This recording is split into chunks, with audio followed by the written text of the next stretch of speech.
સુરત શહેરના વરાછામાં ડોક્ટરની ડિગ્રી ન હોવા છતાં પણ ગર્ભમાં જ બાળકીઓની હત્યા કરનાર ફરાર ફાર્માસિસ્ટ રામગોપાલ ખંડેલવાલને પોલીસે આંજણા ફાર્મના પાછળના ભાગેથી ઝડપી પાડી સળિયા પાછળ ધકેલી દીધો હતો।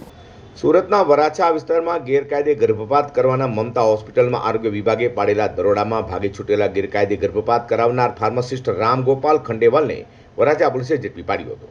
આરોપી ફાર્માસિસ્ટ રામગોપાલ ખંડેલવાલ વિરુદ્ધ 9 મહિના પહેલા ગેરકાયદે ગર્ભપાત ગુનો દાખલ કરવામાં આવ્યો હતો અને જામીન પર છૂટ્યા બાદ 15 દિવસ પહેલા જ સીવાય હોસ્પિટલનું નામ બદલી મમતા હોસ્પિટલ નામ કરી ફરી ગોરખ ધંધા શરૂ કર્યા હતા।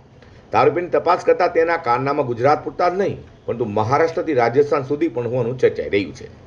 વધુમાં નવેમ્બર 2025માં પણ આ જ રામગોપાલ સીવાય હોસ્પિટલના નામે ગર્ભપાત કરતા પકડાયો હતો।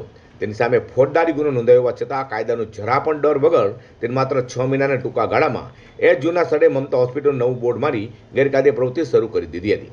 આરોપી એટલો બેખોફ હતો કે તેને 10,000 રૂપિયામાં ઘરે જઈને ગર્ભ પરીક્ષણ કરી આપતો અને 15,000 રૂપિયામાં અસુરક્ષિત રીતે ગર્ભપાત કરી આપવાની સુવિધા પણ પૂરી પાડતો હતો।